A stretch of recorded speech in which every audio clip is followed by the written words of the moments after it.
So Legend of Vox Machina Season 2 is finally here, the Critical Role animated series detailing the animated story of the adventuring group Vox Machina and their quest to save their country of Emon from an evil group of dragons known as the Chroma Conclave. But who are these dragons and what makes them so special and unique from other dragons in media? Today on FraudOnTheTele, we're going to be answering that question as we explain just who are the Chroma Conclave. As always, if you enjoyed the video, learned something new, make sure you like, comment, and subscribe. Don't forget to ring that tiny bell so my videos go directly into your feed. As well, check out some of our other Critical Role and Legend of Vox Machina content if you're interested. Let's get right into the video, shall we? So, dragons. They're probably the most popular high fantasy creatures and villains, epic scaly beasts with the ability to breathe fire, lust for gold, and treasure. Dragons in D&D, though, are anything but that simple. I mean, just look at all these different types of dragons, each with different abilities, personalities, appearances, etc.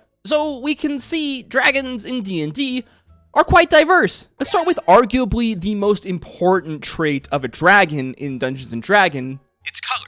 Dragons come in primarily two color types: metallic, so gold, silver, bronze dragons, and chromatic, blue, white, red, you get the picture. The color of a dragon traditionally in Dungeons & Dragons tells us an awful lot about them. For example, traditionally, the main difference between chromatic and metallic dragons is their proclivity towards evil, with metallic dragons being regarded as the more good of the dragons, or at least dragons who are not completely prone to destroying towns and enslaving civilizations, so for all extensive purposes, we're going to refer to them as the good dragons. While their chromatic brethren would be generally referred to more as the evil dragons, as these dragons are more prone to their based, violent nature, being greedy and predatory above all things. These traits get further broken down depending on the dragon's color, and certain chromatic dragons are associated with different certain traits. For example, the red dragon. Red dragons are generally greedy and chaotic evil creatures, interested only in their own selfish well-being and gaining power. They crave treasure and are generally supremely confident and egotistical beings, as they oftentimes are the largest and most powerful of all of the dragon kind, specifically the chromatic dragon kind. Generally, red dragons can be found in mountain ranges and are known for their insanely hot fire breath capable of incinerating a man in mere seconds. Black dragons, or skull dragons as they're sometimes referred to, are frequently depicted with some kind of a horn structure on their head. Besides being black in color, they are known as having a vile temper and being the cruelest of all of the chromatic dragons. Regarded as excellent swimmers, they generally live in swampy areas. The black dragon is known to favor ambush attacks, dropping in on its prey with its corrosive acid breath. Blue dragons, or storm dragons, were manipulative, lawful, evil chromatic drakes who were infamous in their use of hallucinations and illusions. Yes, that's right, many dragons can actually cast magical spells. They generally only fought in the air, allowing them to use their electrical breath from far ranges, making them increasingly capable fighters. Blue dragons generally live in deserts and are thought to be the second most powerful on average of the chromatic drakes, while green dragons are generally considered the third most powerful, most known for their cunning and deceptive nature and their extremely high intelligence, making them very deadly foes. Green dragons generally usually have a list of spells that they are able to cast. Finally, the white dragon, or ice dragon, generally the smallest and weakest of the chromatic dragons as a whole. These drakes are by no means a pushover, though. They can be found more often than not in Arctic climates. White dragons are more often than not also more feral than their other chromatic brethren, making them unpredictable in their attacks. Their white cold ice breath capable of freezing humanoids solids in seconds. These are the many broad strokes and elements for our scary elemental breathing lizards that we will see in Legend of Vox Machina, but you see the fun does not stop there. Ultimately, dragons' power are determined by how old they are. Generally, these age profiles are traditionally broken down into a number of categories. Today, though, we're going to be using the simplified recordings of dragon ages, which break the life cycle up into 4 stages. They begin with the wormling from ages 0 to 5, the young dragon ages 6 to 100, the adult dragon, ages 101 to 800, and finally the ancient dragon, years 801 to 1200 plus. Yeah, if you can't tell, dragons live a long-ass time, and the longer they live, generally the bigger and more powerful they become, with ancient red dragons sometimes being bigger than over 100 feet long. Yeah, if only humans gained power like dragons gained power, and the older we got, the more access to abilities and powers that we developed. It's important to note that our group of evil, conniving dragons here, the Chroma Conclave, are all considered ancient dragons, well, minus the blue dragon Brimscythe, but technically he dies in Season 1 of Legend of Vox Machina, so we'll get to him later. It's safe to say that Vox Machina will have quite the challenge on their hands, dealing with 4 ancient chromatic dragons who are pissed off and, oh yeah, are working together. Well, like we said, seeing multiple ancient chromatic dragons in one location is already unique enough, but a group of these chromatic dragons all working together towards the same goal or purpose, now that's something entirely unique. You see, if you couldn't tell, chromatic dragons aren't the nicest lizards around. They have a proclivity towards arrogance and dominance, and that generally makes working as a team near impossible. So then, the sight of multiple ancient dragons working together is some real doomsday-like shenanigans, as one of the advantages adventurers have against dragons is their unwillingness to work together. So who are these conclave of chromatic dragons, and what exactly are their goal? For this story, we need to venture back nearly 1,000 years in Exandria and travel down south to the continent of Marquette. Here, a young red dragon named Thordak tyrannically ordered over this continent of Marquette, using his armies of kobolds and lizard people to attack cities and harry the citizens. Sometime in the Age of Arcanum, Thordak would attack the ancient city of Oncarel, but after a 2-week battle, he and his armies would be defeated by the bronze dragon Devosa and the citizens of Oncarel. Thordak would be greatly wounded. Stories tell of the red dragon falling into the sea, presumed dead by many of the people there, as he was not seen for centuries after this point. Specifically, though, he would not be seen until around the year 795 post-Divergence, when rumors of a powerful drake storming beaches and harrying ships off the coast would begin spreading.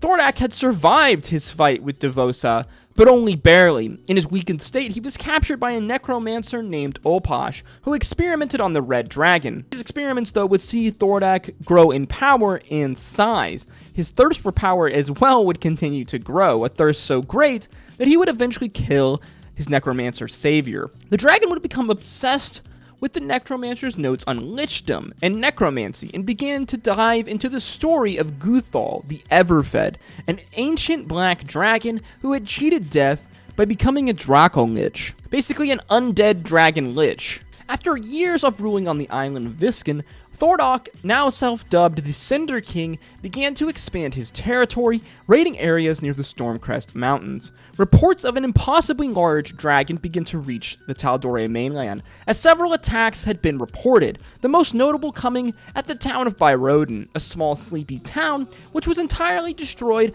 by Thordak, one of the casualties in this event being the twins, Vex and Vax's mother. As well, during this time, Thordak would come to meet the green dragon Raishan, but we're going to come back to that later. A talented mage named Laura Visorin around this time in history was adventuring with her friends in her adventuring party. They would begin to investigate the strange appearances and recorded appearances of a large red dragon. They would hunt Thordak back to his den into the Stormcrest Mountains, but would be repelled by the power of this red dragon and his lizard army. Not believing they could kill Thordak, Alora came up with a plan. She believed that with the help of the Arcana Pansophical, a group of powerful arcane practitioners, they could seal and trap Thordak away within the plane of fire forever. The mages used a salvaged crystal heart from a primordial fire titan. The primordials were a group of beings that existed on Exandria long before the gods ever came to Exandria and mortal life existed upon Exandria. They would craft this heart into a soul anchor. This soul anchor would be bound to the plane of fire and sewed into the chest of Thordak, meaning, in theory, it could not be removed from the plane of fire, and Thordak, therefore, could not escape without it. Ultimately, Alora and her allies would succeed in locking away Thordak, but at the cost of many, many lives.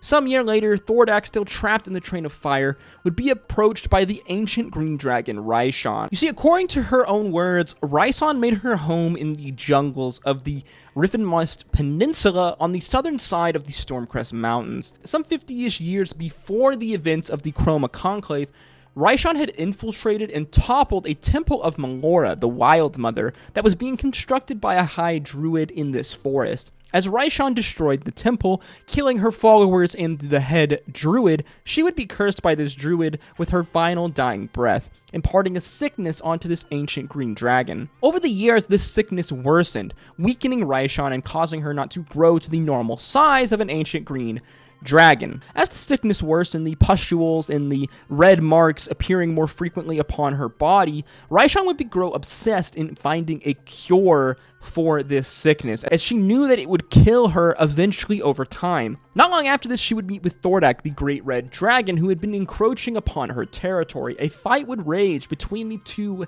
ancient dragons, but Thordak would see that Raishan was in a weakened state. Raishan would explain what had befallen her to Thordak.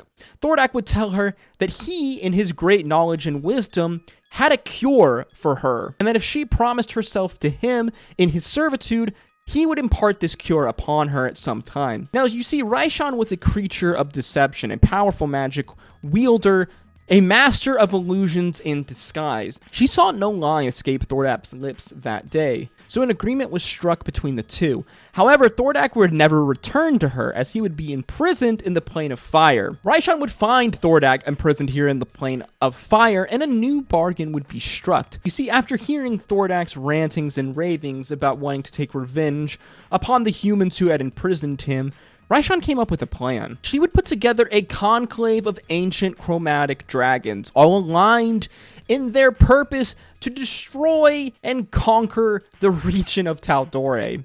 She would infiltrate the group known as the Fire Ashari, a group of druids that were charged with protecting the gateway to the elemental plane of fire. It was then that she began recruiting these other dragons to their cause. First, the blue dragon, Brimscythe, the youngest of the Conclave and the only non-ancient dragon. Around 810 post-Divergent, with Raishan's help, Brimscythe would kill General Krieg, the leader of the military of Emon and Tal'Dorei. Brimscythe, using his dragon powers of illusion, would assume Krieg's form, taking over his position as a human on the Tal'Dorei Council and ingraining himself into the political structure of Tal'Dorei. It is said Brimscythe delighted in the corruption of political structures as he began to work towards the ends of the Chroma Conclave from the inside of Tal'Dorei. Little is known, though, about the rest of Brimscythe's past. Ultimately, his identity would be discovered by the adventuring group Vox Machina, and he would be killed long before the events of the Chroma Conclave. The party, though, unknowingly would stumble upon the Chroma Conclave, as within Brimscythe's lair stood a wall with 4 obsidian orbs, each of which could be used to contact the members of the Chroma Conclave. What do we know of the other members of the Conclave, then? Vorugal was said to be the most bestial of the Conclave, an ancient white drake who was said to live in the northern region near the mountains of Wildmount, enjoying the cold frontier there. Though the dragon up to the point of the Chroma Conclave had never been seen as far south as Tal'Dorei, though it's said many of Vorugal's offspring did wander that far south, as Alora believed the dragon Sky Sunder was an offspring of Vorugal, which would ultimately be destroyed by Vox Machina. Next, Umbrasyl, an ancient black dragon, often referred to as the Hope Devourer. Even less is known about the history of Umbrasyl in Exandria. It was said that Umbrasyl had been hunted its entire life across Exandria, constantly being forced to move from lair to lair. Its motivation then for joining with Raishan in the Conclave would be from its want of revenge and its lust for power, as Umbrasyl, like many other chromatic dragons, wanted to be worshipped and to dominate the peoples of Exandria. As we said originally, Raishan had plans to wait until a specific celestial solstice, which allow her enough power to basically break Thordak out from his plane. Unfortunately, though, the heart crystal of the primordial that had been embedded into Thordak's chest had caused him to grow corrupt with power as the dragon continually drew upon the power of the primordial in his time in the elemental plane of fire. This power, though, corrupted Thordak over time, causing him to slowly lose his mind. Raishan then worried that Thordak in his madness would forget their bargain and felt like she was forced to move their timeline of the Chroma Conclave and the release of Thordak up into the Winter's Crest Festival, where ultimately we would see them attack Emon during Uriel's abdication speech, as Thordak would ultimately burn the Cloudtop district to absolute ruin, making it his home and his seat of power. And here's where the story of Legend of Vox Machina Season 2 begins, as our heroes scramble to save the world they love from this group of ancient and most powerful dragons. As always, if you enjoyed the video or learned something new, make sure you like, comment, and subscribe. I can't wait to see the absolute epicness of the Chroma Conclave arc get played out on screen in front of us in amazingly beautiful animated form. I hope this video was informative, guys, and you learned just a little bit about the ancient cabal, the ancient conclave of dragons known as the Chroma Conclave in Critical Role. As always, I hope to see you in the next one. Stay safe out there. Until next time, peace, love, adieu.